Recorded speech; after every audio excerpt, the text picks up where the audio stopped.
Primeira carta de Paulo aos Coríntios, capítulo 1.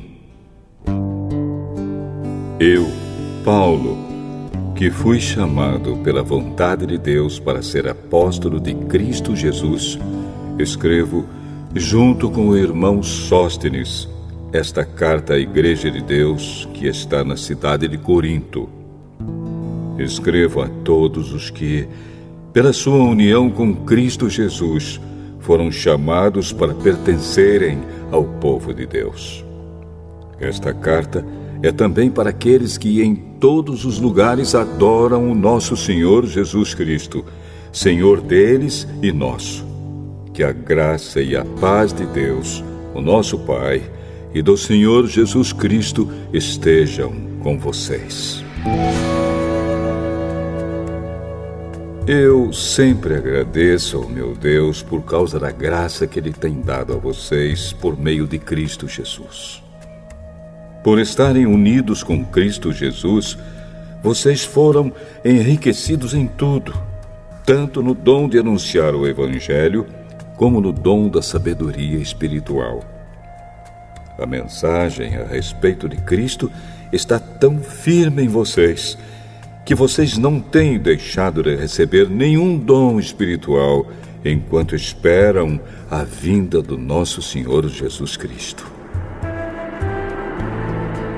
Cristo vai conservá-los firmes até o fim, para que no dia da volta do nosso Senhor Jesus Cristo, vocês não tenham culpa de nada. Deus é fiel e chamou vocês para que vivam em união com o seu Filho Jesus Cristo, o nosso Senhor. Irmãos, peço pela autoridade do nosso Senhor Jesus Cristo que vocês estejam de acordo no que dizem e que não haja divisões entre vocês.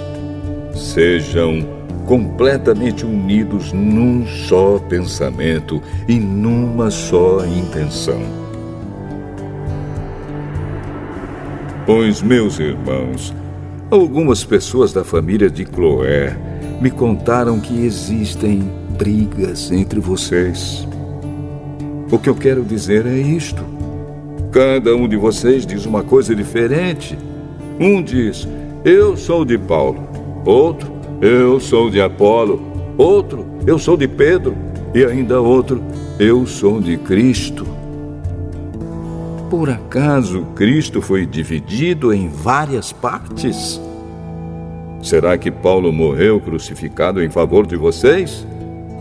Ou será que vocês foram batizados em nome de Paulo? Graças a Deus que eu não batizei nenhum de vocês, a não ser Crispo e Gaio. Assim ninguém pode dizer que vocês foram batizados em meu nome. Ah, sim. Batizei também Estéfanas e a família dele. Mas não lembro de ter batizado mais ninguém.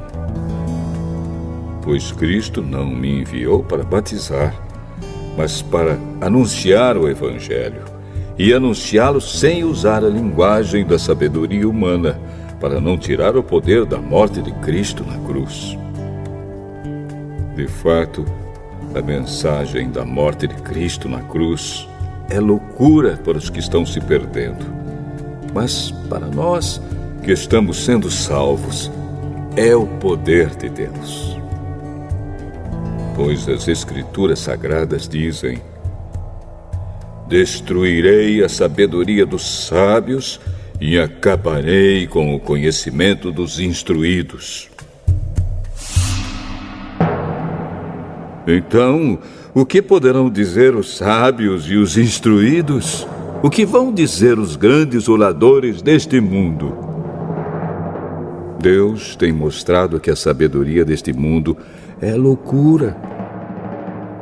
Pois Deus, na sua sabedoria, não deixou que os seres humanos o conhecessem por meio da sabedoria deles. Pelo contrário, resolveu salvar aqueles que creem, e fez isso por meio da mensagem que anunciamos, a qual é chamada de louca. Os judeus pedem milagres como prova, e os não-judeus procuram a sabedoria. Mas nós anunciamos o Cristo crucificado. Uma mensagem que para os judeus é ofensa e para os não-judeus é loucura. Mas para aqueles que Deus tem chamado, tanto judeus como não-judeus, Cristo é o poder de Deus e a sabedoria de Deus. Pois aquilo que parece ser a loucura de Deus é mais sábio do que a sabedoria humana. E aquilo que parece ser a fraqueza de Deus é mais forte do que a força humana. Agora, meus irmãos, lembrem do que vocês eram quando Deus os chamou. Do ponto de vista humano, poucos de vocês eram sábios ou poderosos ou de famílias importantes. Para envergonhar os sábios, Deus escolheu aquilo que o mundo acha que é loucura. E para envergonhar os poderosos, Ele escolheu o que o mundo acha fraco. Para destruir o que o mundo pensa que é importante, Deus escolheu aquilo que o mundo despreza, acha humilde e diz que não tem valor. Isso quer dizer que ninguém pode ficar orgulhoso, pois sabe que está sendo visto por Deus. Porém, Deus uniu vocês com Cristo Jesus e fez com que Cristo seja a nossa sabedoria. E é por meio de Cristo que somos aceitos por Deus, nos tornamos o povo de Deus e somos salvos. Portanto, como as Escrituras Sagradas dizem, quem quiser se orgulhar, que se orgulhe daquilo que o Senhor faz.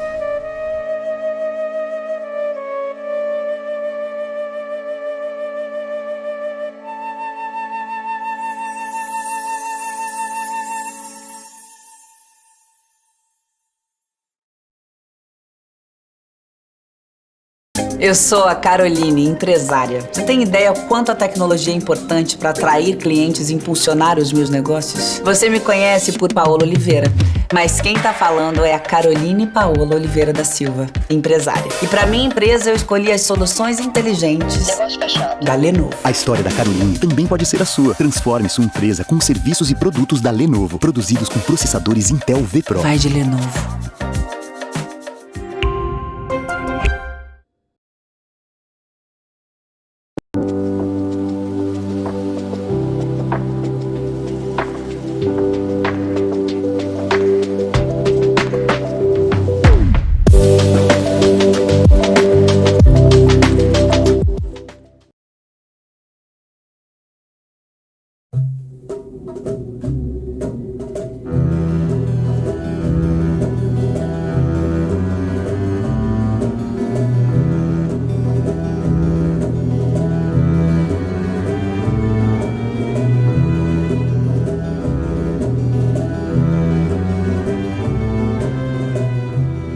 Primeira carta aos Coríntios, capítulo 2. Meus irmãos, quando fui anunciar a vocês a verdade secreta de Deus, não usei muitas palavras nem grande sabedoria. Porque quando estive com vocês, resolvi esquecer tudo, a não ser Jesus Cristo e principalmente a sua morte na cruz. Quando visitei vocês, eu estava fraco e tremia de medo. O meu ensinamento e a minha mensagem não foram dados com a linguagem da sabedoria humana, mas com provas firmes do poder do Espírito de Deus. Portanto, a fé que vocês têm não se baseia na sabedoria humana, mas no poder de Deus. Porém, para os que são espiritualmente maduros, anunciamos uma mensagem de sabedoria. Mas não é de uma sabedoria deste mundo, nem a dos poderes que o governam, e que estão perdendo o seu poder. A sabedoria que anunciamos é a sabedoria secreta de Deus, escondida dos seres humanos, a sabedoria que o próprio Deus, antes mesmo da criação do mundo, já havia escolhido para nossa glória. Nenhum dos poderes que agora governam o mundo conheceu essa sabedoria. Pois, se a tivessem conhecido, não teriam crucificado o glorioso Senhor. Porém, como dizem as Escrituras Sagradas, o que ninguém nunca viu nem ouviu, e o que jamais alguém pensou que podia acontecer, foi isso o que Deus preparou para aqueles que o amam.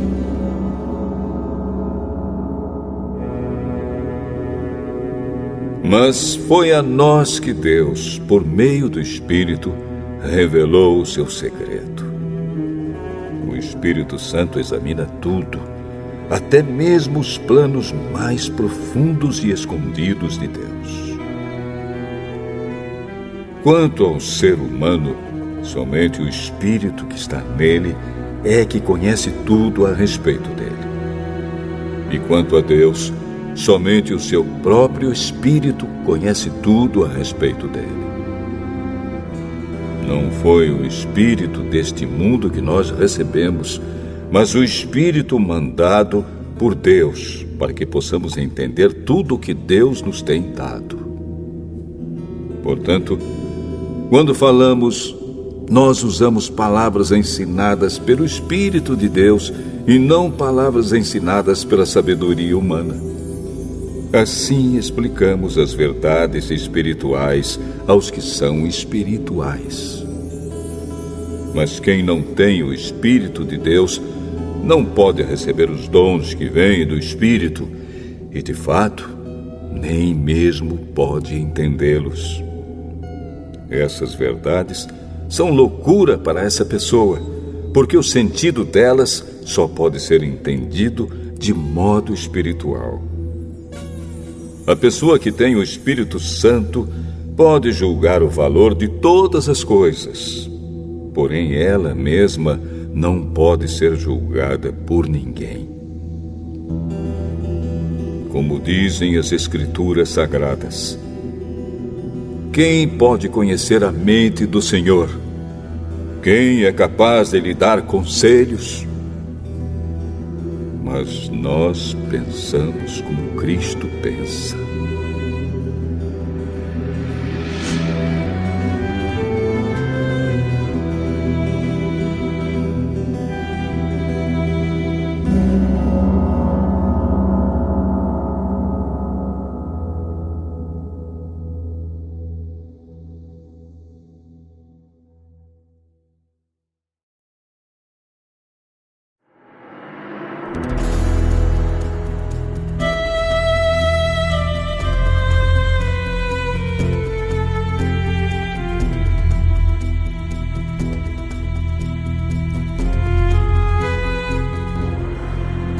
Primeira Carta aos Coríntios, capítulo 3.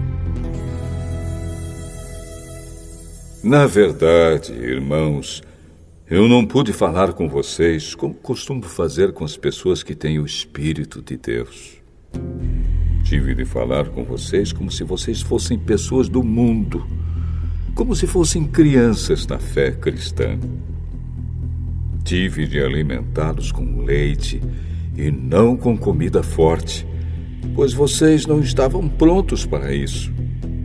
E ainda não estão prontos, porque vivem como se fossem pessoas deste mundo.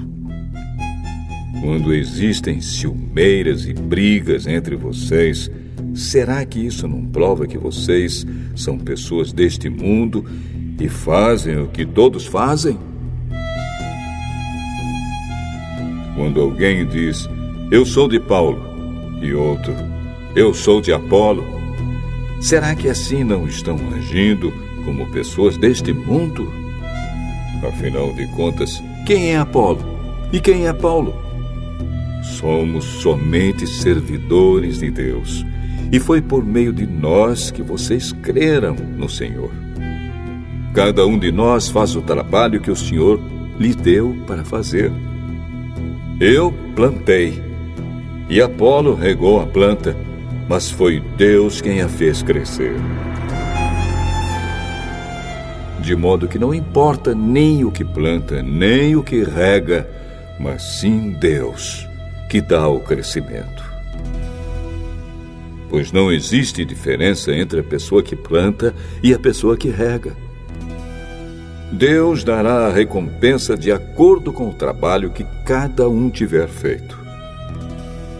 Porque nós somos companheiros de trabalho no serviço de Deus e vocês são o terreno no qual Deus faz o seu trabalho. Vocês são também o edifício de Deus. Usando o dom que Deus me deu, eu faço o trabalho de um construtor competente. Põe o alicerce e outro constrói em cima dele. Porém, cada um deve construir com cuidado. Porque Deus já pôs Jesus Cristo como o único alicerce, e nenhum outro alicerce pode ser colocado. Alguns usam ouro ou prata ou pedras preciosas para construírem em cima do alicerce. E ainda outros usam madeira ou capim ou palha. O dia de Cristo vai mostrar claramente a qualidade do trabalho de cada um. Pois o fogo daquele dia mostrará o trabalho de cada pessoa. O fogo vai mostrar e provar a verdadeira qualidade do trabalho. Se aquilo que alguém construir em cima do alicerce resistir ao fogo, então o construtor receberá a recompensa. Mas se o trabalho de alguém for destruído pelo fogo, então esse construtor perderá a recompensa. Porém, ele mesmo será salvo, como se tivesse passado pelo fogo para se salvar. Certamente vocês sabem que são o templo de Deus e que o Espírito de Deus vive em vocês. Assim, se alguém destruir o templo de Deus, Deus destruirá essa pessoa. Pois o templo de Deus é santo e vocês são o seu templo. Que ninguém engane a si mesmo. Se algum de vocês pensa que é sábio conforme a sabedoria humana, então precisa se tornar louco para ser de fato sábio. Pois aquilo que este mundo acha que é sabedoria, Deus acha que é loucura.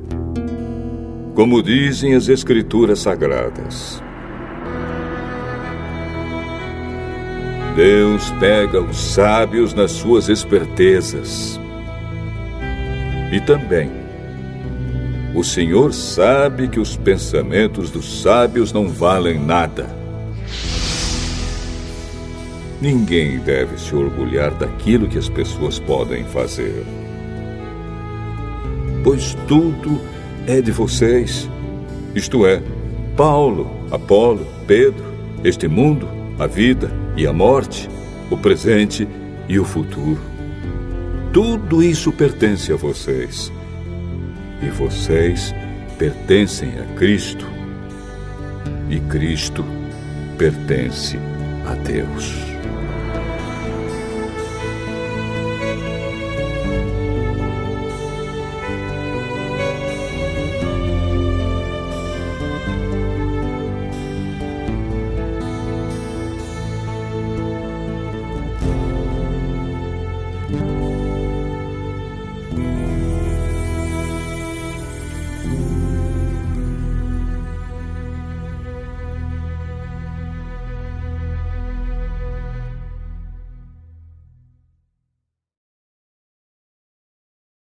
So, you want to call the shots, huh? And if we could just get final approval on the primary market, Well, you better be the loudest voice in the room. we should be ready to send to our partners. Cut out the jibber-jabber. The documents are currently with our legal team, and I look forward to working with you further on this project. Anyway, thank you.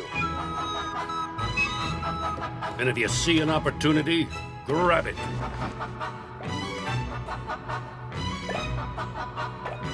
Deve se orgulhar de uma pessoa e desprezar outra. Quem é que fez você superior aos outros? Por acaso não foi Deus quem lhe deu tudo o que você tem? Então, por que é que você fica todo orgulhoso, como se o que você tem não fosse dado por Deus? Pelo que parece, vocês já têm tudo o que precisam. Já são ricos. Vocês já se tornaram reis e nós não. Que bom se vocês fossem reis de verdade, para que nós pudéssemos reinar junto com vocês. Porque me parece que Deus pôs a nós, os apóstolos, no último lugar. Somos como as pessoas condenadas a morrer em público, como espetáculo para o mundo inteiro, tanto para os anjos como para os seres humanos. Por causa de Cristo, nós somos loucos, mas vocês são sábios por estarem unidos com Ele.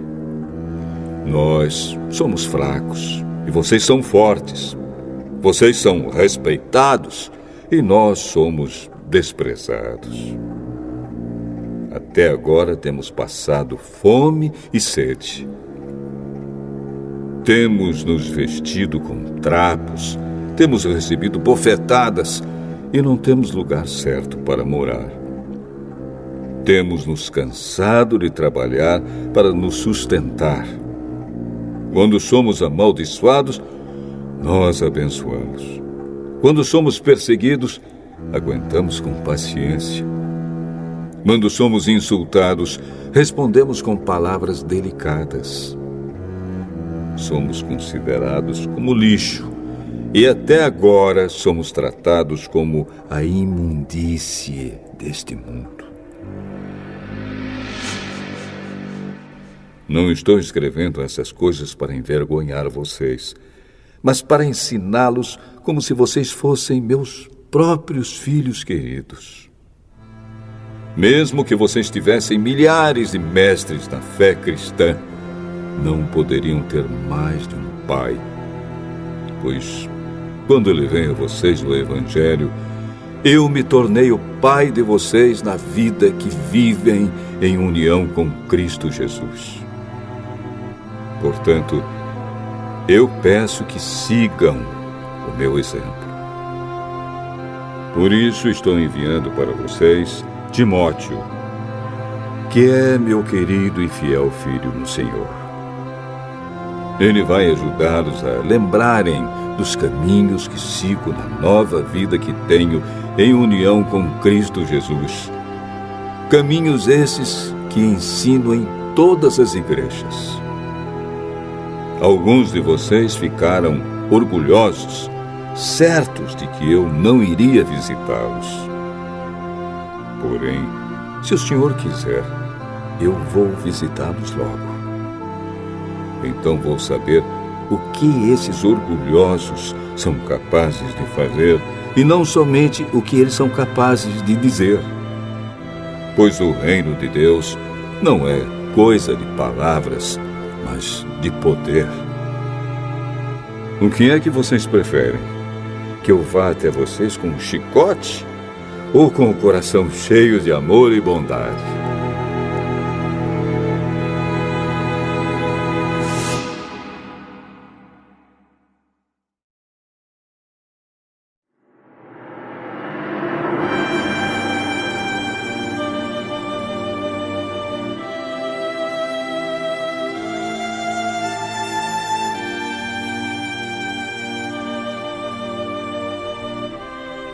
Primeira carta aos Coríntios, capítulo 5.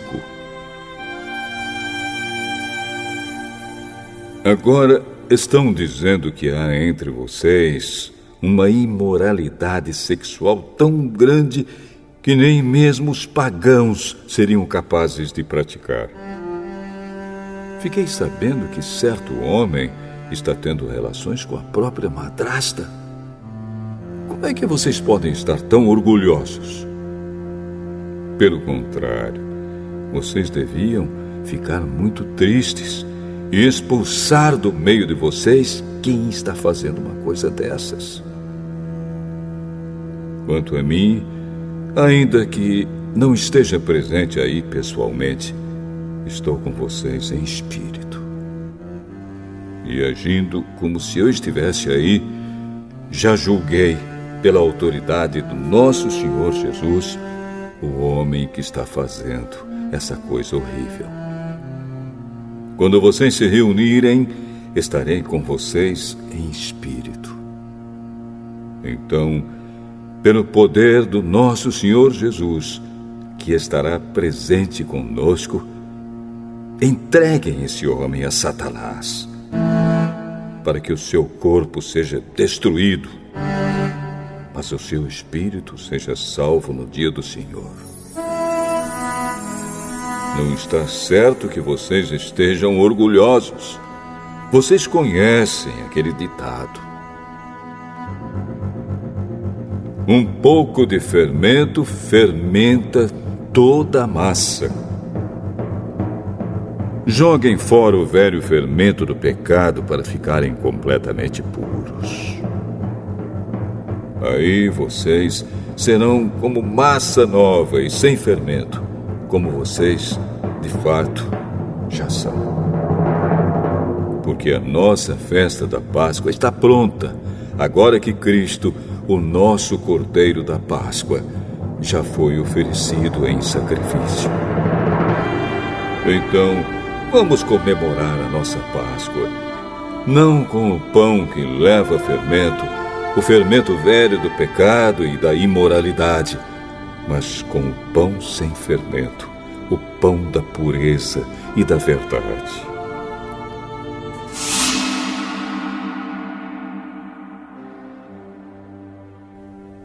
Na outra carta que escrevi a vocês, eu recomendei que vocês não tivessem nada a ver com gente imoral.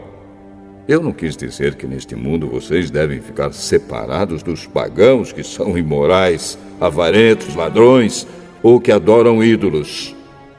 Pois, para evitar essas pessoas, vocês teriam de sair deste mundo. O que eu digo é que vocês não devem ter nada a ver com ninguém que se diz irmão na fé, mas é imoral, ou avarento, ou adora ídolos, ou é bêbado, ou difamador, ou ladrão. Com gente assim, vocês não devem nem comer uma refeição. Afinal de contas, eu não tenho o direito de julgar os que não são cristãos. Deus os julgará. Mas será que vocês não devem julgar os seus irmãos na fé? Como dizem as Escrituras Sagradas: expulsem do meio de vocês esse homem imoral.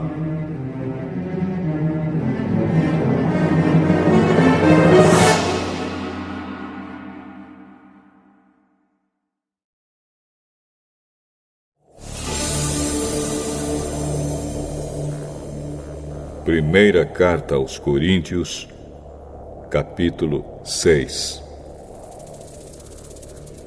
Quando algum de vocês tem uma queixa contra um irmão na fé, como se atreve a pedir justiça a juízes pagãos, em vez de pedir ao povo de Deus que resolva o caso? Será que vocês não sabem que o povo de Deus julgará o mundo? Então, se vocês vão julgar o mundo, será que não são capazes de julgar essas coisas pequenas? Por acaso vocês não sabem que nós julgaremos até mesmo os anjos? Muito mais, então, devemos julgar as coisas desta vida. Portanto, se surgir alguma questão dessas, será que vocês vão procurar pessoas que são desprezadas na igreja para julgarem esses casos? Que vergonha! Será que entre vocês não existe alguém com bastante sabedoria para resolver uma questão entre irmãos? É claro que existe. Mas o que acontece é que um irmão em Cristo leva ao tribunal a sua queixa contra outro irmão e deixa que juízes pagãos julguem o caso. Só o fato de existirem questões entre vocês já mostra que vocês estão falhando completamente. Não seria melhor aguentar a injustiça? Não seria melhor ficar com o prejuízo? Pelo contrário, vocês cometem injustiça e roubam e fazem isso tudo contra os seus próprios irmãos. Vocês sabem que os maus não terão parte no reino de Deus.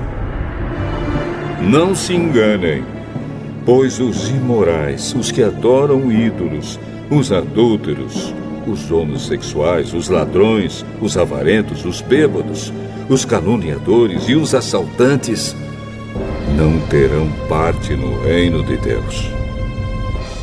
Alguns de vocês eram assim, mas foram lavados do pecado, separados para pertencer a Deus e aceitos por Ele, por meio do Senhor Jesus Cristo e pelo Espírito do nosso Deus.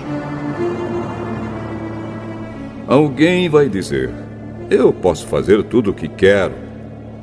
Pode sim, mas nem tudo é bom para você.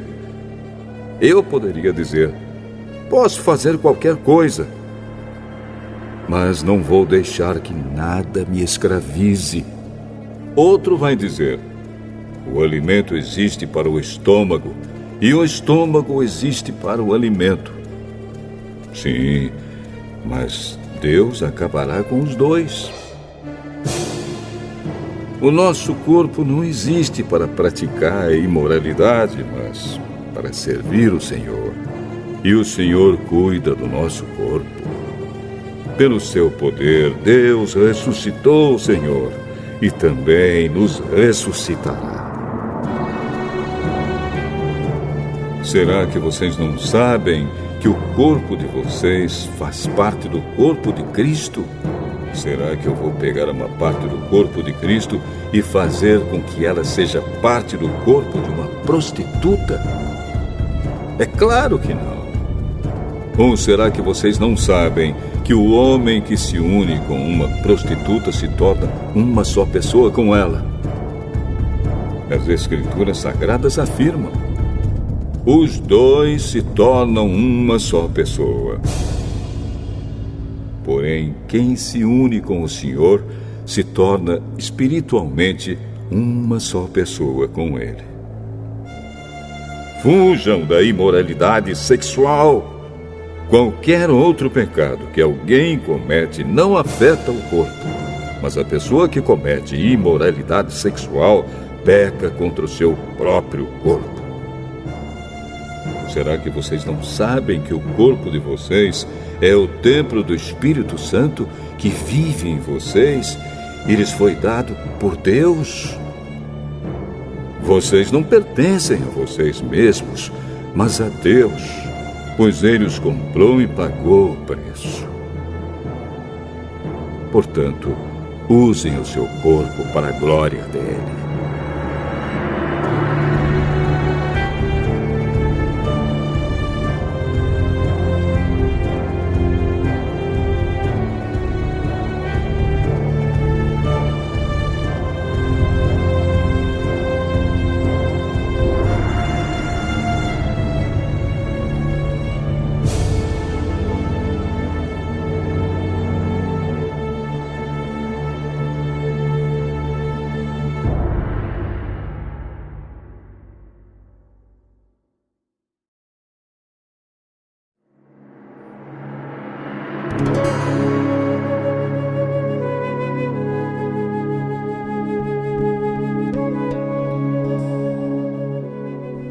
Primeira carta aos Coríntios, capítulo 7. Agora vou tratar dos assuntos a respeito dos quais vocês me escreveram. Vocês dizem que o homem faz bem em não casar.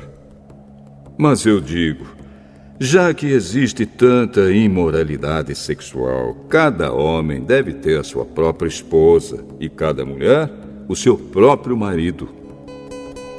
O homem deve cumprir o seu dever como marido e a mulher também deve cumprir o seu dever como esposa. A esposa não manda no seu próprio corpo. Quem manda é o seu marido. Assim também o marido não manda no seu próprio corpo. Quem manda é a sua esposa. Que os dois não se neguem um ao outro, a não ser que concordem em não ter relações por algum tempo, a fim de se dedicar à oração.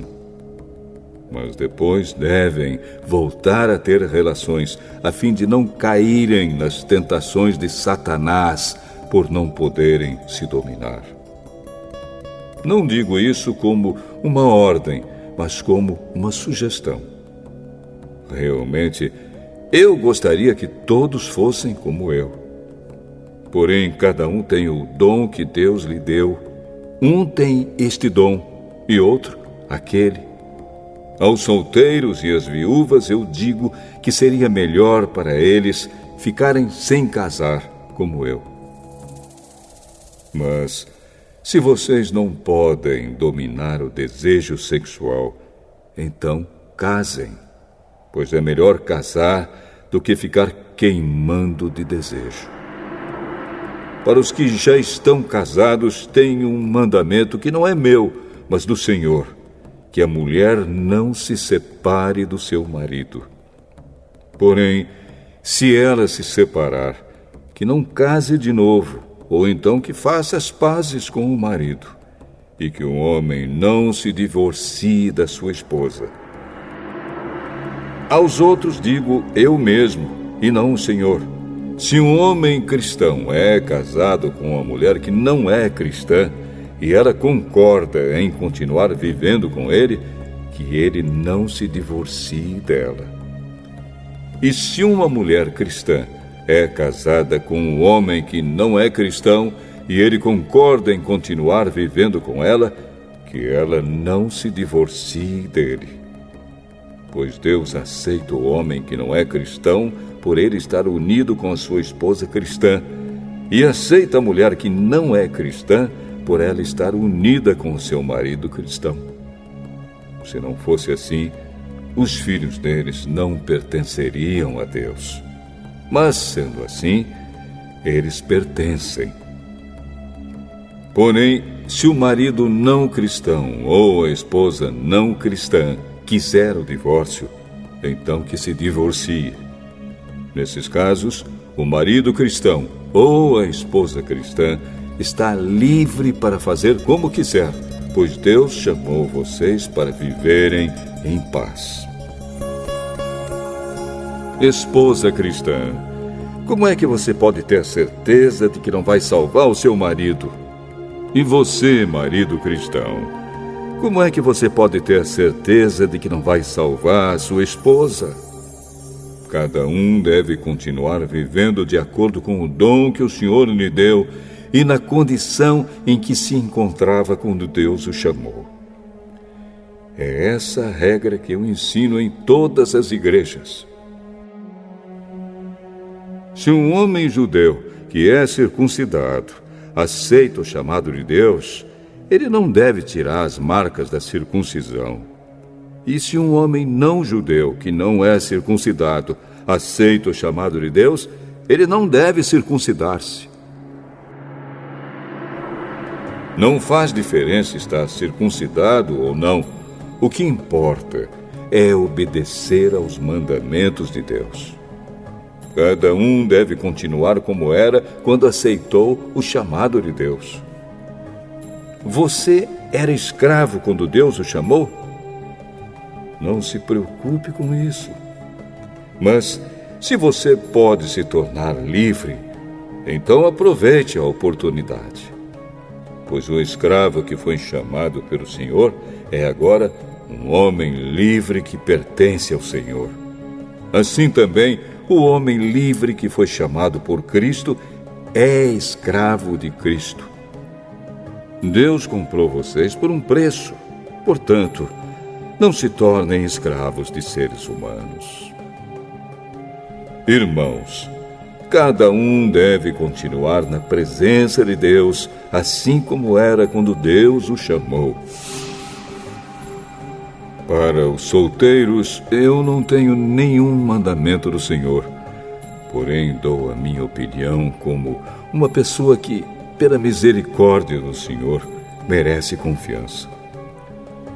Por causa dos tempos difíceis em que vivemos, eu penso que é melhor para o homem ficar como está. Você tem esposa? Então não procure se separar dela. Você é solteiro? Então não procure esposa. Porém, se você casar, não estará cometendo pecado. E se uma moça solteira casar, também não estará cometendo pecado. Mas eu gostaria de poupar vocês dos problemas de cada dia que terão na vida de casados. Irmãos, o que eu quero dizer é isto. Não nos resta muito tempo. E daqui em diante os casados devem viver como se não tivessem casado. Os que choram, como se não estivessem chorando. Os que estão rindo, como se não estivessem rindo.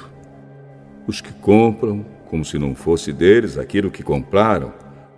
Os que tratam das coisas deste mundo, como se não estivessem ocupados com elas. Pois este mundo, como está agora, não vai durar muito.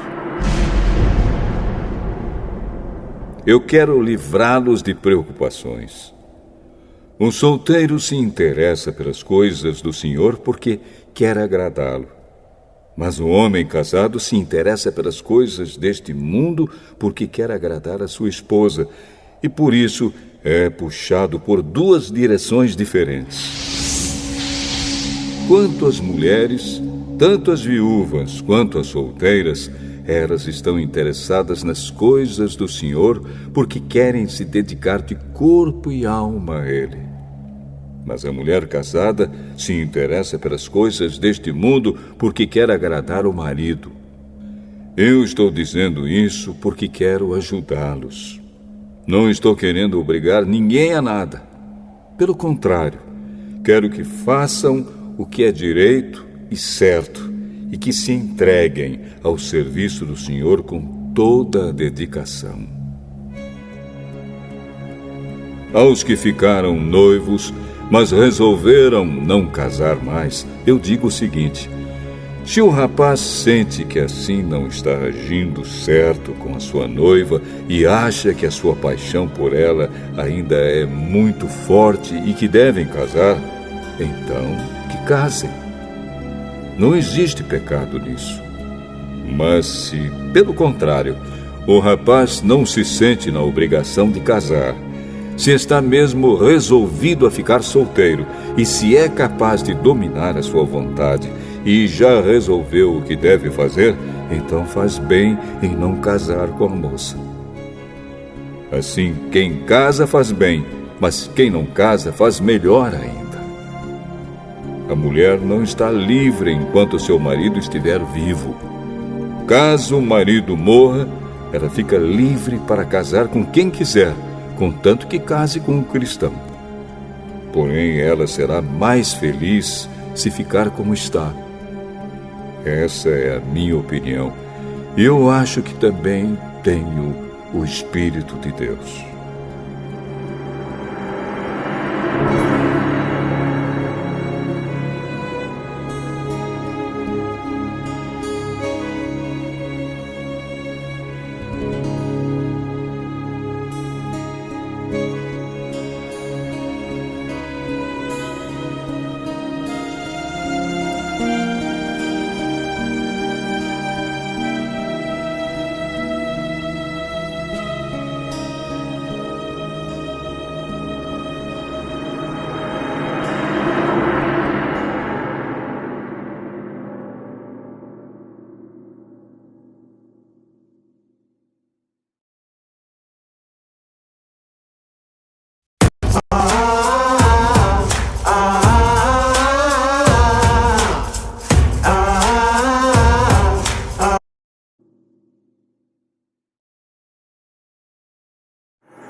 Primeira carta aos Coríntios, capítulo 8.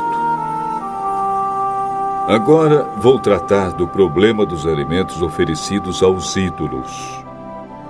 Na verdade, como se diz, todos nós temos conhecimento. Porém, esse tipo de conhecimento enche a pessoa de orgulho, mas o amor nos faz progredir na fé. A pessoa que pensa que sabe alguma coisa ainda não tem a sabedoria que precisa. Mas quem ama a Deus é conhecido por Ele. Quanto a comer alimentos que tenham sido oferecidos aos ídolos, nós sabemos que um ídolo representa alguma coisa que realmente não existe. E sabemos que existe somente um Deus. Pois existem os que são chamados de deuses, tanto no céu como na terra, como também existem muitos deuses e muitos senhores.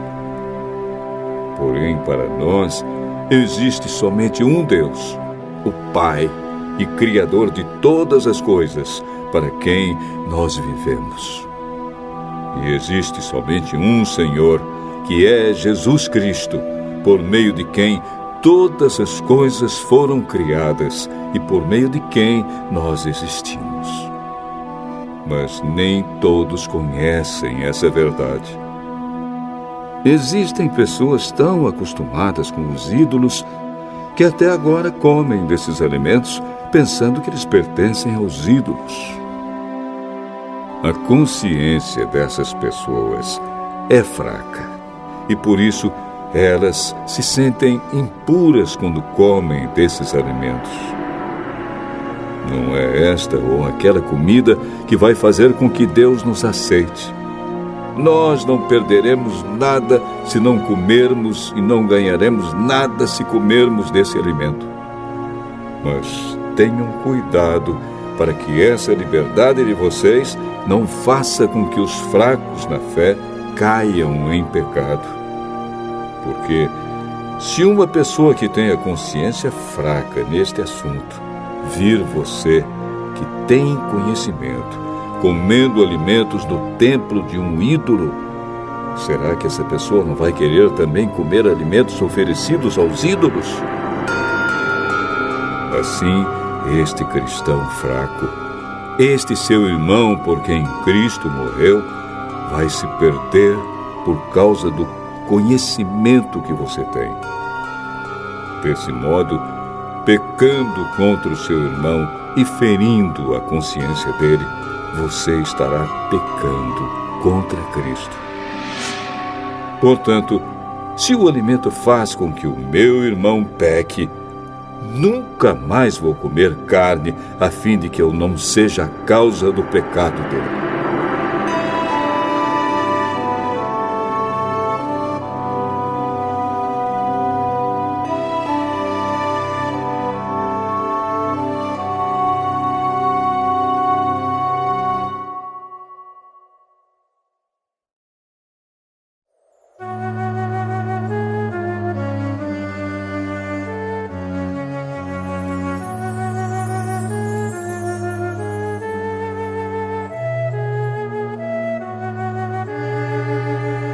Primeira carta aos Coríntios, capítulo 9. Será que eu não sou um homem livre? Por acaso não sou um apóstolo? Será que eu não vi Jesus, o nosso Senhor? Por acaso vocês não são o resultado do trabalho que faço para o Senhor? Mesmo que outros não me aceitem como apóstolo, vocês me aceitam. Vocês mesmos, pelo fato de estarem unidos com o Senhor, são a prova de que sou um apóstolo.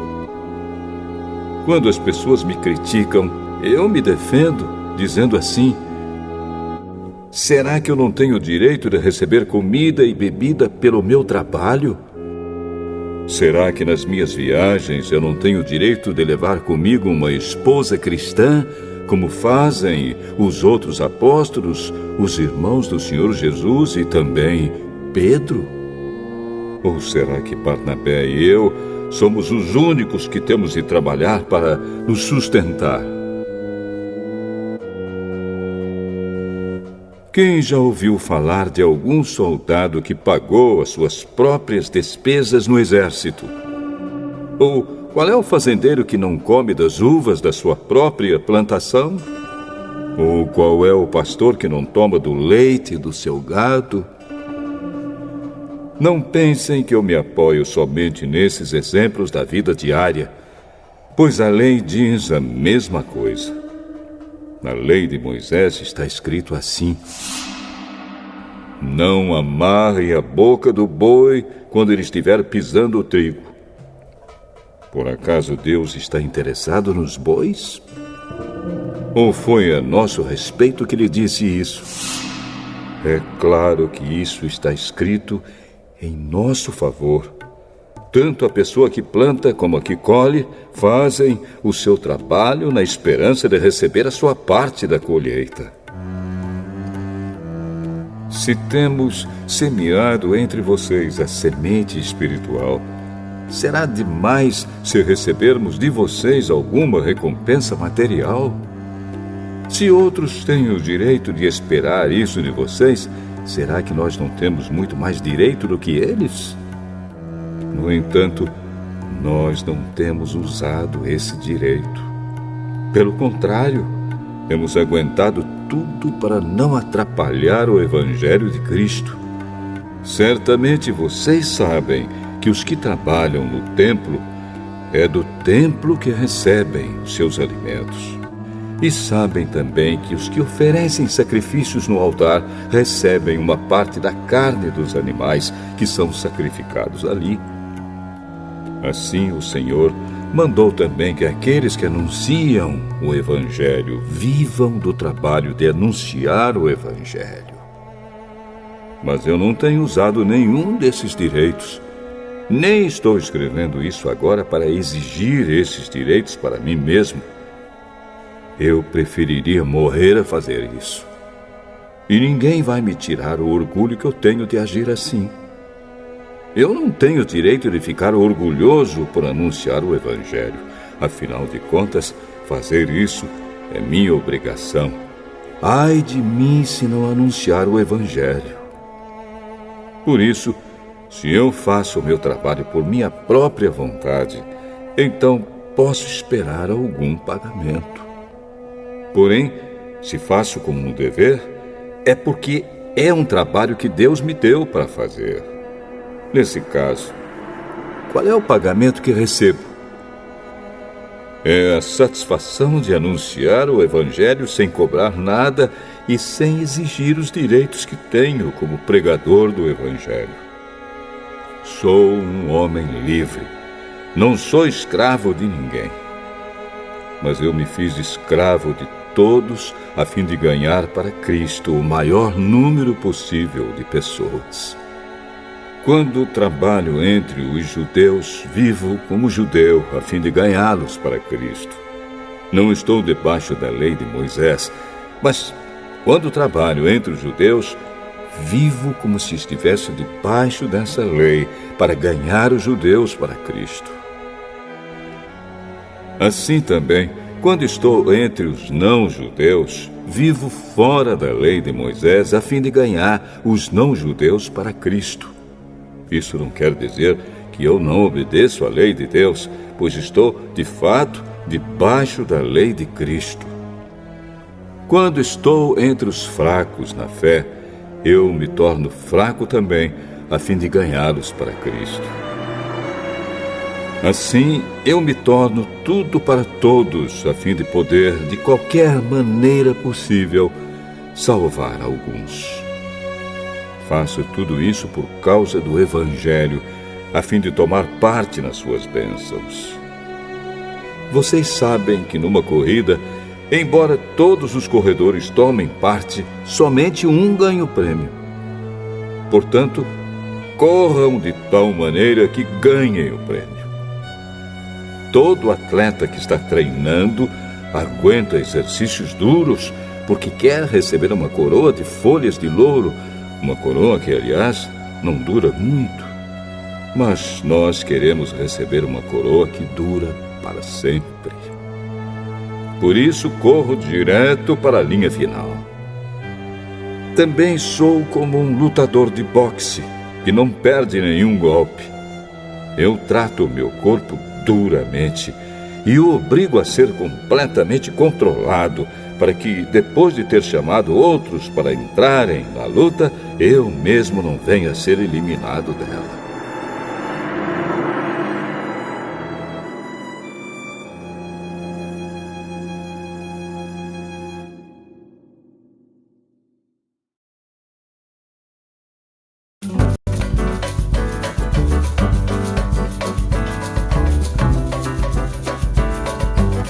Mas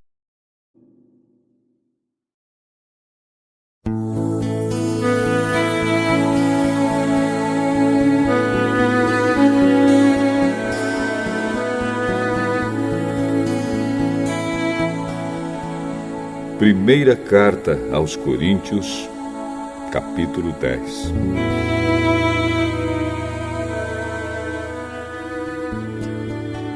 Irmãos, eu quero que vocês lembrem do que aconteceu com os nossos antepassados que seguiram Moisés. Todos foram protegidos pela nuvem e passaram pelo Mar Vermelho. Como seguidores de Moisés, eles foram batizados na nuvem e no mar. Todos comeram da mesma comida espiritual e beberam da mesma bebida espiritual, pois bebiam daquela rocha espiritual que ia com eles, e a rocha era Cristo. Mas Deus não ficou contente com a maioria deles, e por isso eles morreram, e os seus corpos ficaram espalhados no deserto. Tudo isso aconteceu a fim de nos servir de exemplo, para nós não querermos coisas más como eles quiseram, nem adorarmos ídolos como alguns deles adoraram. Como dizem as Escrituras Sagradas, o povo sentou-se para comer e beber e se levantou para se divertir. Não devemos cometer imoralidade sexual como alguns deles fizeram. E porque eles fizeram isso, 23 mil deles caíram mortos num só dia. Não devemos pôr à prova a paciência de Cristo, como alguns deles fizeram, e por isso foram mortos pelas cobras. Vocês não devem se queixar, como fizeram alguns deles, e por isso foram destruídos pelo anjo da morte. Tudo isso aconteceu com os nossos antepassados, a fim de servir de exemplo para os outros. E aquelas coisas foram escritas a fim de servirem de aviso para nós. Pois estamos vivendo no fim dos tempos. Portanto, aquele que pensa que está de pé, é melhor ter cuidado para não cair. As tentações que vocês têm de enfrentar são as mesmas que os outros enfrentam, mas Deus cumpre a sua promessa e não deixará que vocês sofram tentações que vocês não têm forças para suportar. Quando uma tentação vier, Deus dará forças a vocês para suportá-la, e assim vocês poderão sair dela. Por isso, meus queridos amigos, fujam da adoração de ídolos. Eu falo com vocês como com pessoas que têm capacidade para entender o que estou afirmando. Julguem vocês mesmos o que eu estou dizendo. Pensem no cálice pelo qual damos graças a Deus na ceia do Senhor. Será que quando bebemos desse cálice, não estamos tomando parte no sangue de Cristo? E quando partimos e comemos o pão, não estamos tomando parte no corpo de Cristo?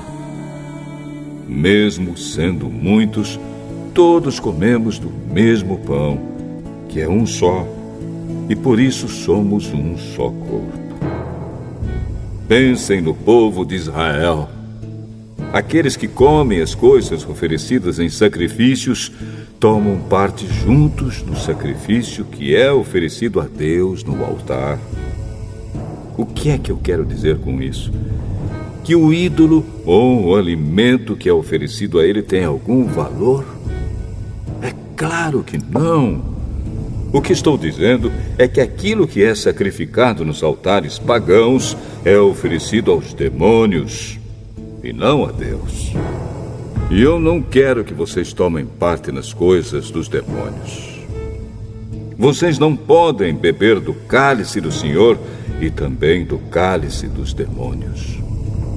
Vocês não podem comer na mesa do Senhor e também na mesa dos demônios. Ou será que queremos provocar o Senhor, fazendo com que ele fique com ciúmes? Por acaso vocês pensam que somos mais fortes do que ele? Alguns dizem assim: podemos fazer tudo o que queremos. Sim, mas nem tudo é bom. Podemos fazer tudo o que queremos, mas nem tudo é útil. Ninguém deve buscar os seus próprios interesses, e sim os interesses dos outros. Vocês podem comer de tudo que se vende no açougue, sem terem nenhuma dúvida de consciência. Pois, como dizem as Escrituras Sagradas, a terra e tudo o que nela existe pertencem ao Senhor.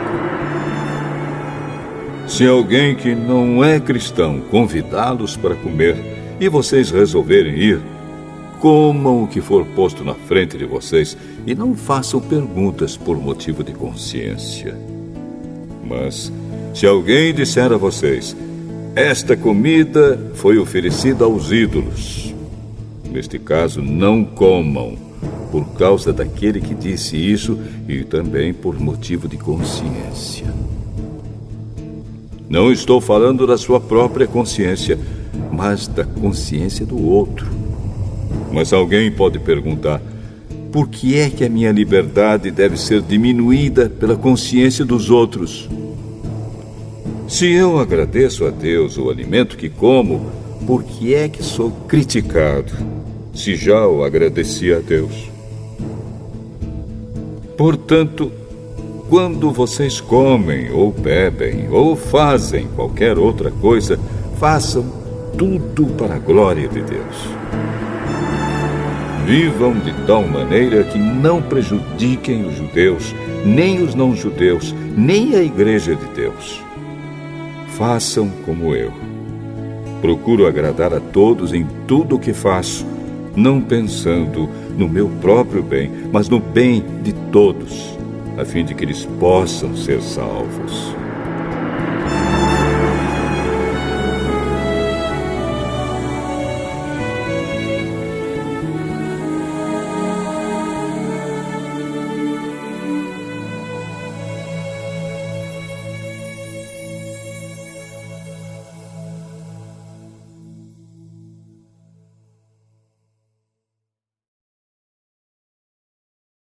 Você enfrenta desafios relacionados ao TDAH. Já percebeu que assim que começa uma tarefa, você...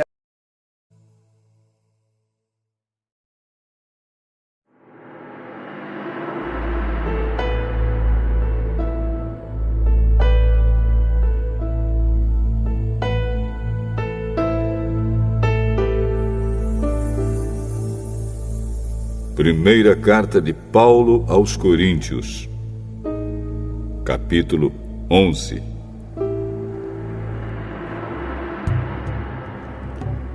Sigam o meu exemplo como eu sigo o exemplo de Cristo. Eu os elogio porque vocês sempre lembram de mim e seguem as instruções que eu passei para vocês. Mas quero que entendam que Cristo tem autoridade sobre todo marido, que o marido tem autoridade sobre a esposa e que Deus tem autoridade sobre Cristo. Se um homem cobre a cabeça quando ora ou anuncia a mensagem de Deus nas reuniões de adoração, ele está ofendendo a honra de Cristo. E se uma mulher não cobre a cabeça quando ora ou anuncia a mensagem de Deus nas reuniões de adoração, ela está ofendendo a honra do seu marido. Nesse caso, não há nenhuma diferença entre ela e a mulher que tem a cabeça rapada. Se a mulher não cobre a cabeça, então é melhor que ela corte o cabelo de uma vez. Já que é vergonhoso para a mulher rapar a cabeça ou cortar o cabelo, então ela deve cobrir a cabeça. O homem não precisa cobrir a cabeça, pois ele reflete a imagem e a glória de Deus. Mas a mulher reflete a glória do homem, pois o homem não foi feito da mulher, mas a mulher foi feita do homem. O homem não foi criado por causa da mulher, mas sim a mulher por causa do homem. Portanto, por causa dos anjos, a mulher deve pôr um véu na cabeça para mostrar que está debaixo da autoridade do marido. No entanto, por estarmos unidos com o Senhor, nem a mulher é independente do homem, nem o homem é independente da mulher. Porque assim como a mulher foi feita do homem, assim também o homem nasce da mulher. E tudo vem de Deus. Julguem vocês mesmos. Será que é certo que, num culto de adoração, a mulher ore a Deus sem estar com a cabeça coberta? Pois a própria natureza ensina que o cabelo comprido é uma desonra para o homem. Mas para a mulher, o cabelo comprido é motivo de orgulho. O cabelo foi dado a ela para lhe servir de véu. Mas se alguém quer discutir sobre esse assunto, o que eu posso dizer é que nem nós, nem as igrejas de Deus temos outro costume nas reuniões de adoração. Nas instruções que agora vou dar a vocês, eu não posso elogiá-los, pois as suas reuniões de adoração fazem mais mal do que bem. Para começar, me contaram que nessas reuniões há grupos de pessoas que estão brigando. E eu creio que, em parte, isso é verdade. Não há dúvida de que é preciso haver divisões entre vocês para que fique claro quem são os que estão certos. Quando vocês se reúnem, não é a ceia do Senhor que vocês comem, pois na hora de comer, cada um trata de tomar a sua própria refeição. E assim, enquanto uns ficam com fome, outros chegam até a ficar bêbados. Por acaso vocês não têm as suas próprias casas onde podem comer e beber? Ou será que preferem desprezar a igreja de Deus e envergonhar os que são pobres? O que é que vocês esperam que eu lhes diga? Querem que os elogie? É claro que não vou elogiá-los. Porque eu recebi do Senhor este ensinamento que passei para vocês. Que o Senhor Jesus, na noite em que foi traído, pegou o pão e deu graças a Deus. Depois partiu o pão e disse: Isto é o meu corpo, que é entregue em favor de vocês. Façam isto em memória de mim. Assim também, depois do jantar, ele pegou o cálice e disse: Este cálice é a nova aliança feita por Deus com seu povo. Aliança que é garantida pelo meu sangue. Cada vez que vocês beberem deste cálice, façam isso em memória de mim. De maneira que cada vez que vocês comem deste pão e bebem deste cálice, estão anunciando a morte do Senhor até que Ele venha. Por isso, Aquele que comer do pão do Senhor ou beber do seu cálice de modo que ofenda a honra do Senhor, estará pecando contra o corpo e o sangue do Senhor. Portanto, que cada um examine a sua consciência, e então coma do pão e beba do cálice.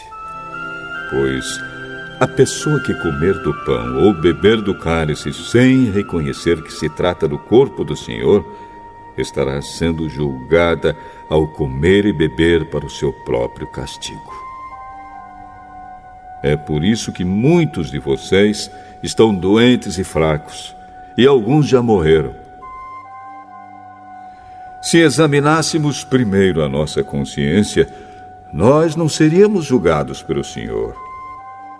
Mas somos julgados e castigados pelo Senhor para não sermos condenados junto com o mundo. Portanto, meus irmãos, quando vocês se reunirem para a ceia do Senhor, esperem uns pelos outros. E se alguém estiver com fome, que coma em casa, para que Deus não castigue vocês por causa dessas reuniões. Os outros assuntos eu resolverei quando chegar aí.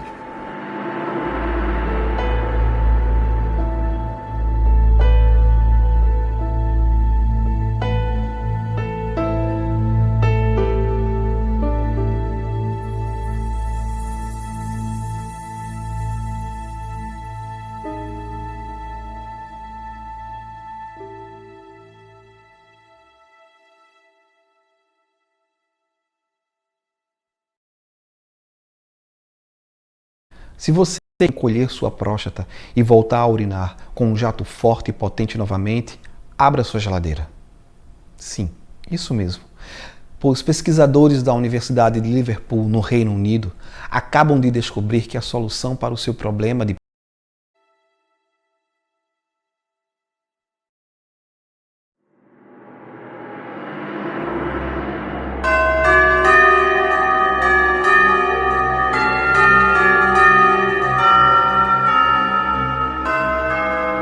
Primeira carta de Paulo aos Coríntios,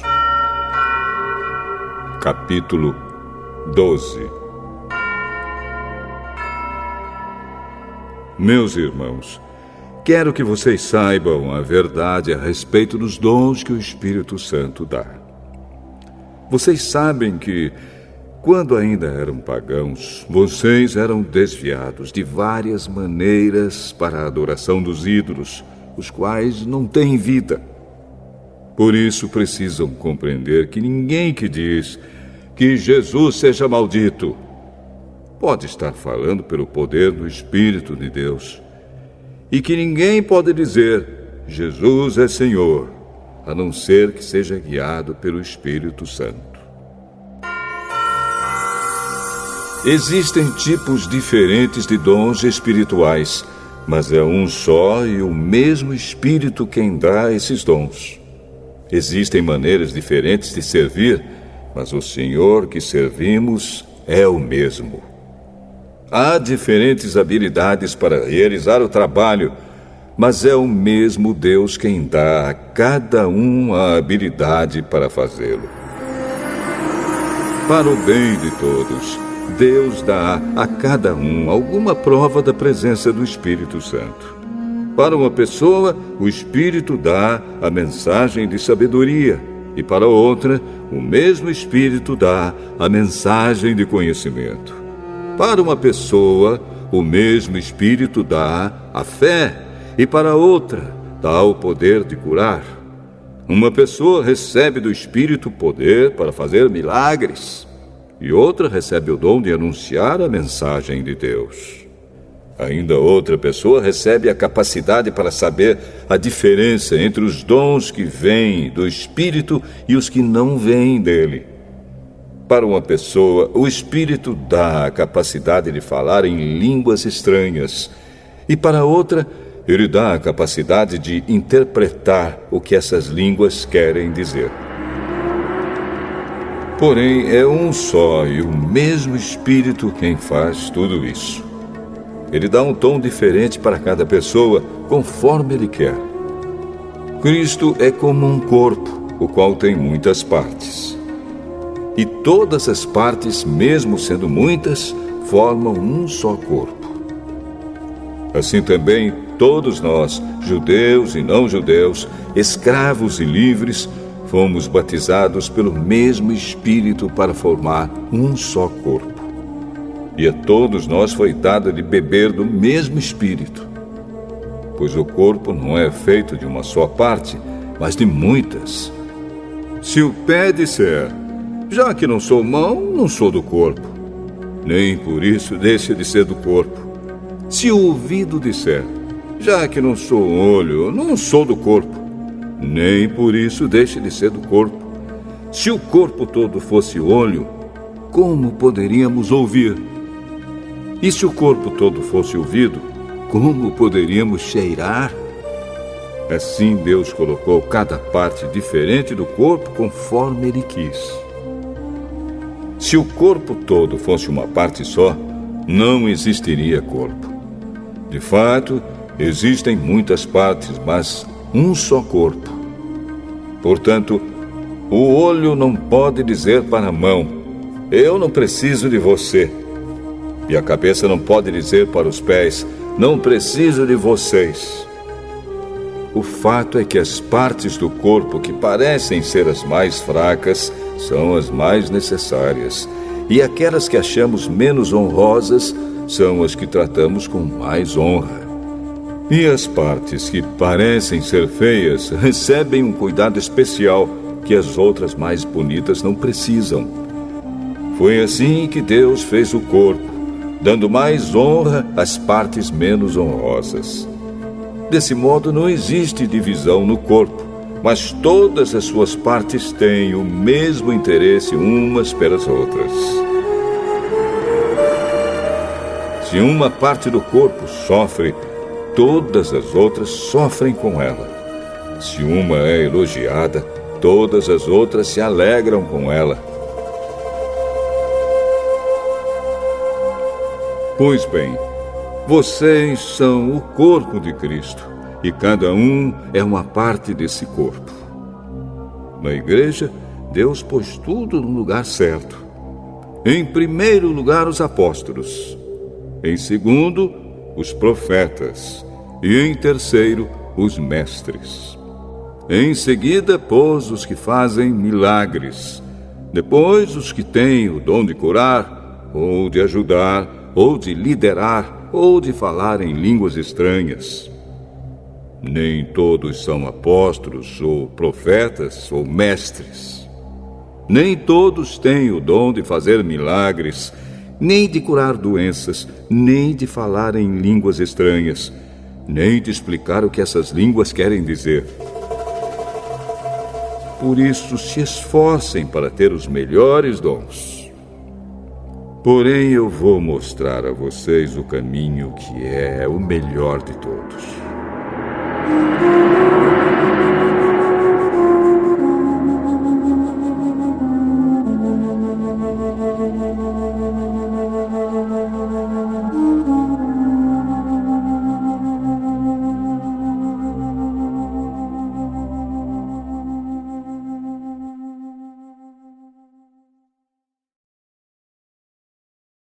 Hoje, na internet, saber vender é dominar o tráfego pago, dominar os anúncios online. Senão você pode ter o melhor produto e ser um fracassado. Você pode ter o melhor negócio e fracassar, porque você não sabe tráfego pago. Você é um marqueteiro digital. Tiago, mas eu sou dentista, eu sou advogado. Tiago, não importa, você tem que ser bom em vendas e marketing, porque esse é o oxigênio da sua empresa. Então cuidado. Todo mundo aqui é um gestor de tráfego. Se você quer arrebentar em vendas na internet, você tem que entender de tráfego. Você é um gestor, você gere. Tiago, mas eu não faço tráfego. Não precisa, mas tem que ter conhecimento para cobrar. Então a diferença entre quem enriquece e quem não, independente em qualquer área, em qualquer negócio, é que essa pessoa que cresce sabe vender. Por isso, quero te fazer um convite. Que tal você aprender em uma semana de aulas ao vivo tudo o que você precisa para dominar os anúncios online? Sim, o passo a passo para você atrair mais clientes e aumentar o seu faturamento através das principais ferramentas de vendas na internet, como Google, YouTube, Facebook e Instagram. Começando do absoluto zero. Vai ser um evento de puro conteúdo prático e sem enrolação. E você vai aprender tudo isso sem precisar sair de casa, pois o evento é online e ainda 100% gratuito. Para participar é muito simples, basta clicar em algum lugar dessa página, entrar no meu site e cadastrar o seu e-mail. Aí lá no meu site tem todas as informações sobre os dias e horários das aulas e também como vai funcionar todo o evento. Beleza? E o cadastro do seu e-mail é super simples e rápido, não leva nem um minutinho. Então, corre lá, faz seu cadastro, eu te vejo na primeira aula em breve. Forte abraço!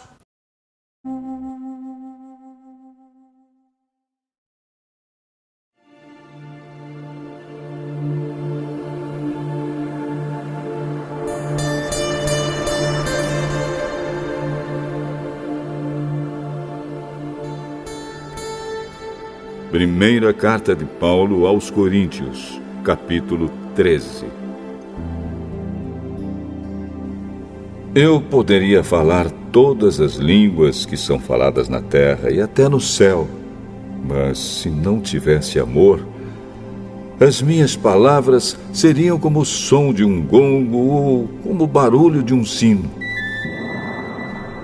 Poderia ter o dom de anunciar mensagens de Deus, ter todo o conhecimento, entender todos os segredos e ter tanta fé que até poderia tirar as montanhas do seu lugar. Mas, se não tivesse amor, eu não seria nada. Poderia dar tudo o que tenho e até mesmo entregar o meu corpo para ser queimado. Mas se eu não tivesse amor, isso não me adiantaria nada. Quem ama é paciente e bondoso. Quem ama não é ciumento, nem orgulhoso, nem vaidoso.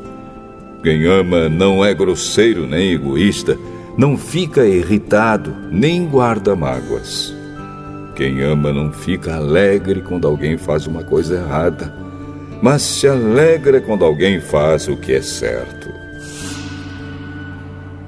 Quem ama nunca desiste, porém suporta tudo com fé, esperança e paciência. O amor é eterno. Existem mensagens espirituais, porém elas durarão pouco. Existe o dom de falar em línguas estranhas, mas acabará logo. Existe o conhecimento, mas também terminará. Pois os nossos dons de conhecimento e as nossas mensagens espirituais são imperfeitos. Mas, quando vier o que é perfeito, então o que é imperfeito desaparecerá. Quando eu era criança, falava como criança, sentia como criança e pensava como criança. Agora que sou adulto, parei de agir como criança. O que agora vemos é como uma imagem imperfeita num espelho embaçado, mas depois veremos face a face. Agora o meu conhecimento é imperfeito, mas depois conhecerei perfeitamente, assim como sou conhecido por Deus. Portanto, agora existem estas três coisas: a fé, a esperança e o amor. Porém, a maior delas é o amor.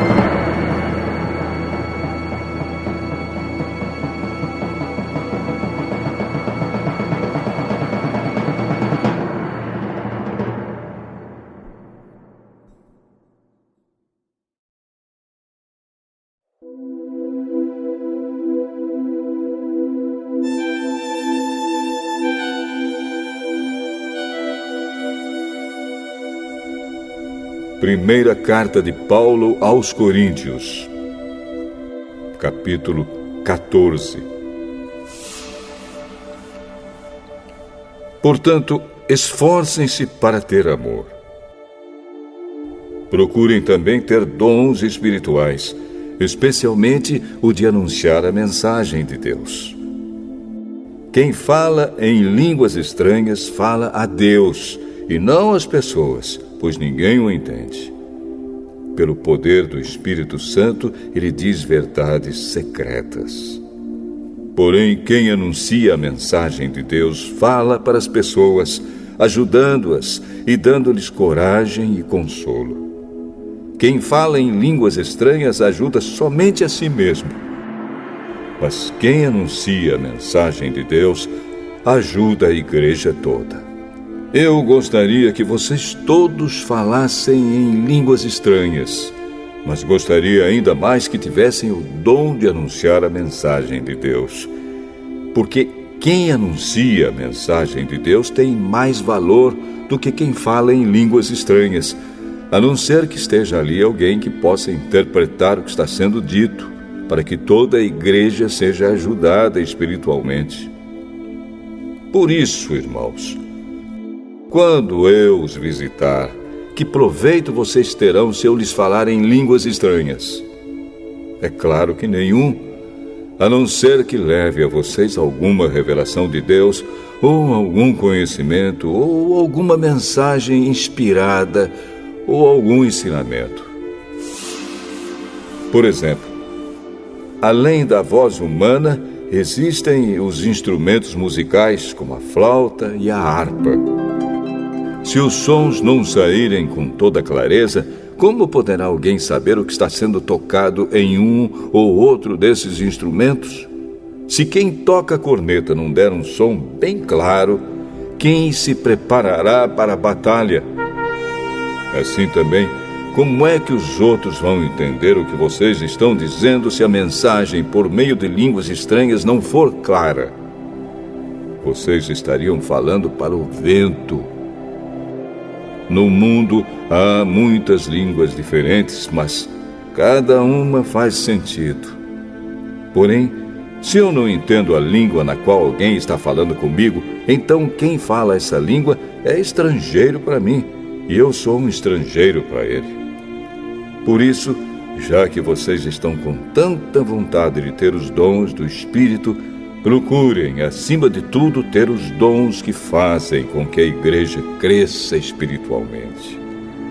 Portanto, quem fala em línguas estranhas deve orar, pedindo a Deus que lhe dê o dom de interpretar o que elas querem dizer.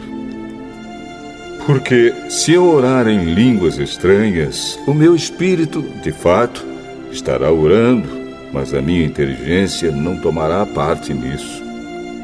O que vou fazer então? Vou orar com o meu espírito, mas também vou orar com a minha inteligência. Vou cantar com o meu espírito, mas também vou cantar com a minha inteligência. Se você dá graças a Deus em línguas estranhas, como é que uma pessoa simples que estiver na reunião poderá dizer amém à oração de agradecimento que você fez? Ela não vai conseguir entender nada do que você está dizendo. Mesmo que a sua oração seja muito boa, essa pessoa não receberá nenhuma ajuda. Eu agradeço a Deus porque falo em línguas estranhas muito mais do que vocês. Porém, nas reuniões da igreja, prefiro dizer 5 palavras que possam ser entendidas para assim ensinar os outros, do que dizer milhares de palavras em línguas estranhas. Irmãos, não pensem como crianças. Sejam como crianças para o que é mal, mas sejam adultos no seu modo de pensar. Nas Escrituras Sagradas está escrito: por meio de pessoas que falam em línguas estranhas, eu falarei a este povo, diz o Senhor. Falarei por meio de lábios estrangeiros, mas assim mesmo meu povo não me dará atenção. Portanto, o dom de falar em línguas estranhas é um sinal de Deus para os descrentes e não para os cristãos. Mas o dom de anunciar a mensagem de Deus é um sinal para os cristãos e não para os descrentes. Imaginem que a igreja esteja reunida e todos comecem a falar em línguas estranhas. Se chegarem ali algumas pessoas simples ou descrentes, será que não vão dizer que vocês estão loucos? Mas se todos estiverem anunciando mensagens de Deus e entrar ali um descrente ou alguém que seja simples, ele vai ouvir o que vocês estão dizendo e se convencer do seu pecado. E ele será julgado pelo que ouvir. Os seus pensamentos secretos serão revelados. E ele vai se ajoelhar e adorar a Deus, dizendo: Deus está mesmo no meio de vocês. Portanto, meus irmãos, o que é que deve ser feito? Quando vocês se reúnem na igreja, um irmão tem um hino para cantar, outro, alguma coisa para ensinar, outro, uma revelação de Deus, outro, uma mensagem em línguas estranhas, e ainda outro, a interpretação dessa mensagem. Que tudo seja feito para o crescimento espiritual da igreja. Se algum de vocês falar em línguas estranhas, então que apenas 2 ou 3 falem, um depois do outro, e que alguém interprete o que está sendo dito. Mas, se não houver ninguém que possa interpretar, então fiquem calados e falem somente consigo mesmos e com Deus. No caso de 2 ou 3 receberem a mensagem de Deus, estes devem falar, e os outros que pensem bem no que eles estão dizendo. Se uma outra pessoa que estiver ali sentada receber a mensagem de Deus, quem estiver falando deve se calar.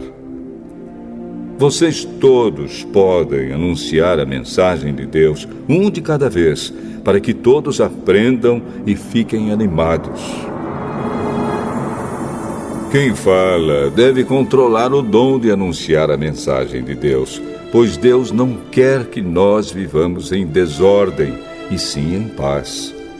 Como em todas as igrejas do povo de Deus, as mulheres devem ficar caladas nas reuniões de adoração. Elas não têm permissão para falar. Como diz a lei, elas não devem ter cargos de direção. Se quiserem saber alguma coisa, que perguntem em casa ao marido. É vergonhoso que uma mulher fale nas reuniões da igreja. Por acaso a mensagem de Deus veio de vocês? Ou será que veio somente para vocês? Se alguém pensa que é mensageiro de Deus ou que tem algum dom espiritual, deve saber que o que estou escrevendo é mandamento do Senhor. Mas se alguém não der atenção a isso, que ninguém dê atenção a essa pessoa. Assim, meus irmãos, procurem sempre anunciar a mensagem de Deus, mas não proíbam que se falem línguas estranhas. Portanto, façam tudo com decência e ordem.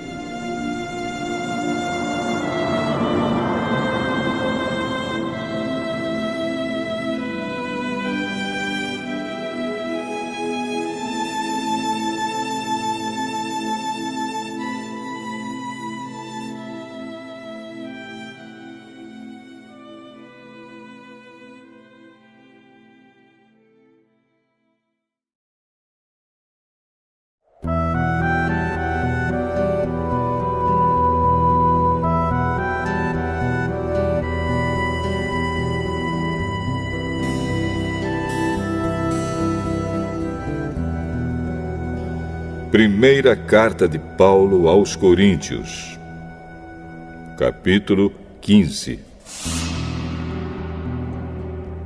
Agora, irmãos, quero que lembrem do evangelho que eu anunciei a vocês, no qual vocês aceitaram e no qual continuam firmes.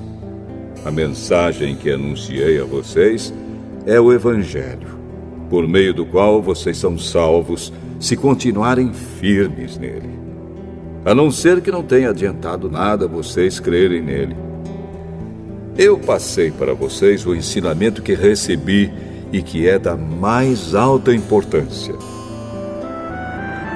Cristo morreu pelos nossos pecados, como está escrito nas Escrituras Sagradas.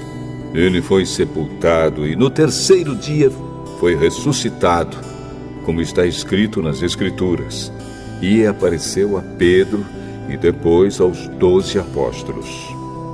Depois apareceu de uma só vez a mais de 500 seguidores, dos quais a maior parte ainda vive, mas alguns já morreram. Em seguida apareceu a Tiago, e mais tarde a todos os apóstolos. Por último, depois de todos, ele apareceu também a mim, como para alguém nascido fora de tempo. De fato, eu sou o menos importante dos apóstolos e até nem mereço ser chamado de apóstolo, pois persegui a igreja de Deus. Mas, pela graça de Deus, sou o que sou. E a graça que Ele me deu não ficou sem resultados. Pelo contrário, eu tenho trabalhado muito mais do que todos os outros apóstolos. No entanto, não sou eu quem tem feito isso, e sim a graça de Deus que está comigo. Assim, não importa se a mensagem foi entregue por mim ou se foi entregue por eles. O importante é que foi isso que todos nós anunciamos, e foi nisso que vocês creram.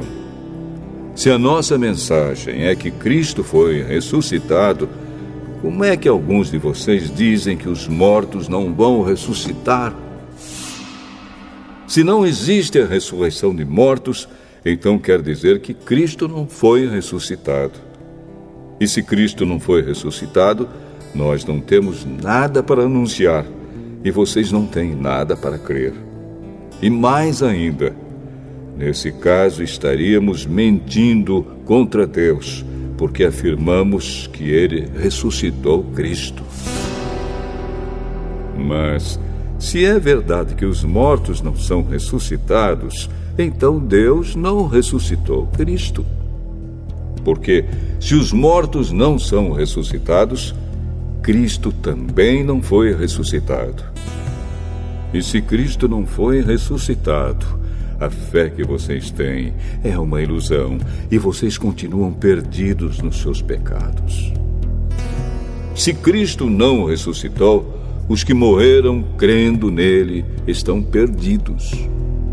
Se a nossa esperança em Cristo só vale para esta vida, nós somos as pessoas mais infelizes deste mundo. Mas a verdade é que Cristo foi ressuscitado. E isso é a garantia de que os que estão mortos também serão ressuscitados. Porque assim, como por meio de um homem veio a morte, assim também por meio de um homem veio a ressurreição. Assim como, por estarem unidos com Adão, todos morrem, assim também, por estarem unidos com Cristo, todos ressuscitarão. Porém, cada um será ressuscitado na sua vez. Cristo, o primeiro de todos, depois os que são de Cristo, quando Ele vier. E então virá o fim. Cristo destruirá todos os governos espirituais, todas as autoridades e poderes, e entregará o reino a Deus, o Pai. Pois Cristo tem de reinar até que Deus faça com que Ele domine todos os inimigos. O último inimigo que será destruído é a morte. As Escrituras Sagradas dizem: Deus pôs todas as coisas debaixo do domínio dele. É claro que dentro das palavras, todas as coisas, não está o próprio Deus, que põe tudo debaixo do domínio de Cristo. Mas, quando tudo for dominado por Cristo, então o próprio Cristo, que é o Filho, se colocará debaixo do domínio de Deus, que pôs todas as coisas debaixo do domínio dele. Então Deus reinará completamente sobre tudo. Pensem agora nas pessoas que são batizadas em favor dos mortos. o que é que elas esperam conseguir? Se os mortos não são ressuscitados, por que é que essas pessoas se batizam em favor deles? E quanto a nós, por que é que nos colocamos em perigo a toda hora? Irmãos, eu enfrento a morte todos os dias. Se afirmo isso, é pelo orgulho que tenho de vocês, pois estamos todos unidos com Cristo Jesus, o nosso Senhor. Aqui em Éfeso, eu lutei contra inimigos como se lutasse contra animais selvagens. E se fiz isso somente por interesses humanos, o que foi que eu consegui com isso? Se é verdade que os mortos não são ressuscitados, façamos o que diz o ditado: comamos e bebamos, porque amanhã morreremos. Não se enganem. As más companhias estragam os bons costumes. Comecem de novo a viver uma vida séria e direita e parem de pecar. Para fazer com que vocês fiquem envergonhados, eu digo o seguinte: alguns de vocês não conhecem a Deus. Mas alguém perguntará: como é que os mortos são ressuscitados? Que tipo de corpo eles vão ter? Seu tolo! Quando você semeia uma semente na terra, ela só brota se morrer. E o que foi semeado é apenas uma semente, talvez um grão de trigo ou outra semente qualquer, e não o corpo já formado da planta que vai crescer. Deus dá a essa semente o corpo que Ele quer e dá a cada semente um corpo próprio. E a carne dos seres vivos não é toda do mesmo tipo. Os seres humanos têm um tipo de carne, os animais, outro, os pássaros, outro, e os peixes, ainda outro. Há também corpos do céu e corpos da terra.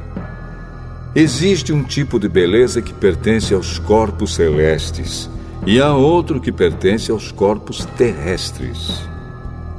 O sol tem o seu próprio brilho, a lua, outro brilho, e as estrelas têm um brilho diferente.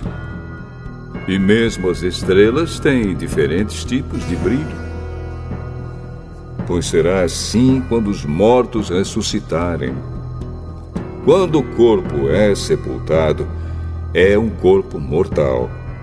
Mas quando for ressuscitado, será imortal. Quando ele é sepultado, é feio e fraco. Mas quando for ressuscitado, será bonito e forte. Quando é sepultado, é um corpo material. Mas quando for ressuscitado, será um corpo espiritual. É claro que, se existe um corpo material, então tem de haver também um corpo espiritual. Porque as Escrituras Sagradas dizem: Adão, o primeiro homem, foi criado como ser vivo. Mas o último Adão, Jesus Cristo, é o Espírito que dá a vida.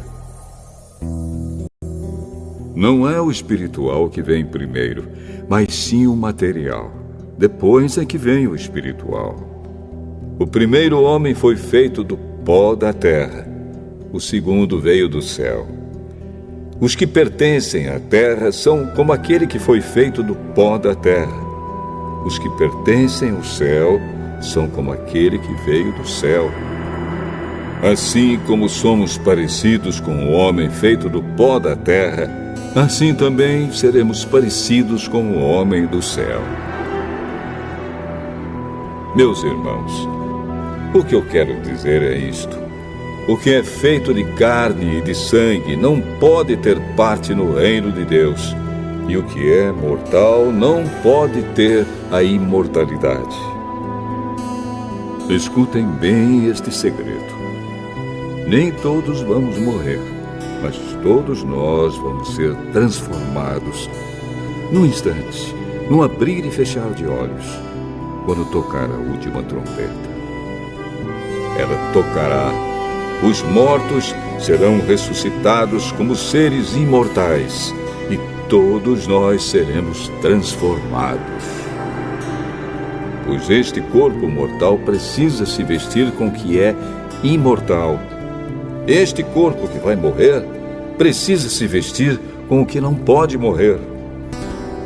Assim, quando este corpo mortal se vestir com o que é imortal, quando este corpo que morre se vestir com o que não pode morrer, então acontecerá o que as Escrituras Sagradas dizem: a morte está destruída, a vitória é completa.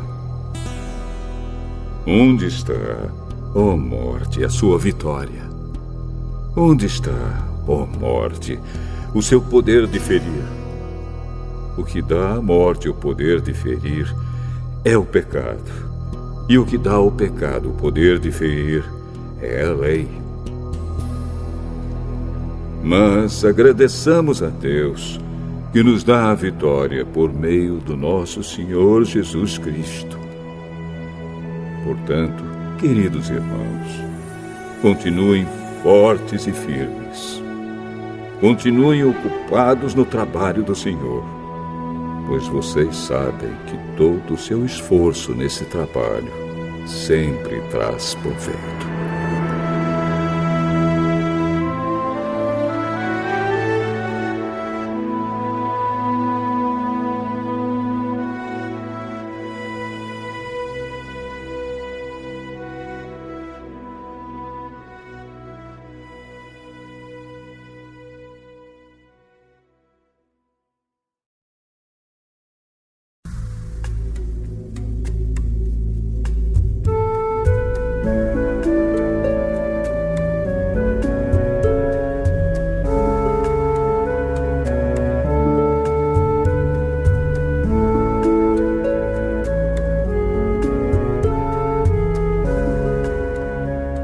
Primeira carta de Paulo aos Coríntios, capítulo 16. Agora vou tratar do dinheiro para ajudar o povo de Deus da Judéia. Façam o que eu disse às igrejas da província da Galácia. Todos os domingos, cada um de vocês separe e guarde algum dinheiro, de acordo com o que cada um ganhou. Assim não haverá necessidade de recolher ofertas quando eu chegar. Depois que chegar, eu enviarei com cartas de apresentação aqueles que vocês escolherem para levarem a oferta até Jerusalém. Se for conveniente que eu também vá, eles farão a viagem comigo. Eu visitarei vocês depois que tiver passado pela província da Macedônia, pois vou passar por lá. Pode ser que eu fique algum tempo com vocês, talvez todo o inverno, e assim vocês poderão me ajudar a continuar a minha viagem para onde quer que eu for. Pois eu não quero ver vocês apenas de passagem. Se o Senhor permitir, espero ficar bastante tempo com vocês. Resolvi ficar aqui em Éfeso até o dia de Pentecostes, pois encontrei aqui ótimas oportunidades para um grande e proveitoso trabalho, embora muita gente esteja contra mim. Se Timóteo chegar aí, façam tudo para que ele se sinta bem entre vocês, pois assim como eu, ele também está trabalhando para o Senhor. Não deixem que ninguém o despreze. Pelo contrário, vocês devem ajudá-lo a continuar a sua viagem em paz, a fim de que ele volte para cá, pois estou esperando que ele volte junto com os outros irmãos. Quanto ao irmão Apolo, tenho recomendado muitas vezes que vá visitar vocês com os outros irmãos, mas ele acha que não deve ir agora. Ele irá na primeira oportunidade. Estejam alertas, fiquem firmes na fé, sejam corajosos, sejam fortes. Que tudo o que vocês fizerem seja feito com amor. Vocês conhecem Estéfanas e a família dele. Vocês sabem que eles foram os primeiros cristãos convertidos na província da Acaia e que eles têm se dedicado ao serviço do povo de Deus. Peço a vocês, meus irmãos, que sigam a orientação deles e dos outros que os ajudam e trabalham com eles. Eu estou alegre com a vinda de Estéfanas, de Fortunato e de Acaico, pois eles fizeram o que vocês, por estarem ausentes, não podiam fazer. Eles me animaram muito e sei que animaram vocês também. Gente como essa merece elogios. As igrejas da província da Ásia mandam saudações. Áquila e a sua esposa Priscila e a igreja que se reúne na casa deles mandam saudações cristãs a vocês. Todos os irmãos daqui mandam saudações. Cumprimentem uns aos outros com um beijo de irmão. Escrevo isto com a minha própria mão. Quem não ama o Senhor, que seja amaldiçoado. Maranatá. Vem, nosso Senhor.